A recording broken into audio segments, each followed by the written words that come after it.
আসসালামু আলাইকুম ভিউয়ার্স, আশা করি আল্লাহর রহমতে ভালোই আছেন। আমার ড্রাগন গাছে পরাগায়ন করছেন মৌমাছি, দেখতেই পাচ্ছেন কত সুন্দরভাবে তারা ফুলের রেণু থেকে মধু সংগ্রহ করছে। হ্যাঁ, পাশাপাশি আমার ড্রাগন ফুলের পরাগায়ন করছে। বুঝতে পারছেন, এই ফলগুলো,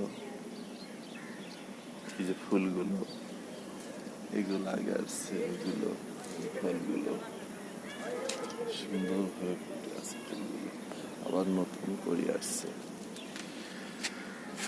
গত বছরের গাছগুলোতেও ফুল এসেছে কত সুন্দর ভাবে।